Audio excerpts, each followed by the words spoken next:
Hello everyone, নতুন একটি mini ব্লগে সবাইকে ওয়েলকাম। আজ মুর্শিদাবাদে আমাদের দ্বিতীয় দিন ছিল। দ্বিতীয় দিন সকাল 10টার মধ্যে হোটেল থেকে চেক আউট করে আমরা মুর্শিদাবাদের আরও কিছু ঐতিহাসিক জায়গা ঘুরতে বেরিয়ে পড়েছিলাম।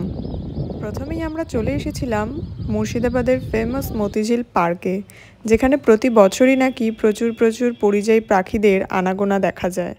আচ্ছা, মতিঝিল সম্পর্কে একটু বলি। মতিঝিল হলো ভাগীরথীর একটি পরিত্যক্ত অংশ, আর এখানে নবাবী আমলে প্রচুর পরিমাণে মুক্তো চাষ করা হতো, তাই জন্য এই ঝিলের নাম রাখা হয়েছিল নাকি মতিঝিল। পার্কটি এতটাই বড় ছিল যে একদিন লাগতো এই পার্কটি আমাদের পুরো ঘুরতে, কিন্তু আমাদের তো আরও অনেক জায়গা ঘোরা বাকি ছিল, তাই জন্য আমাদের এই পার্কে 1 ঘন্টা মতো টাইম কাটিয়ে বেরিয়ে আসতে হয়েছিল। আর আপনাদেরকে বলে রাখি, মুর্শিদাবাদ ট্যুর করলে অবশ্যই 2 থেকে 3 দিনের জন্য যাবেন। মুর্শিদাবাদের নেক্সট পার্ট নেক্সট ভিডিওতে শেয়ার করব। টাটা।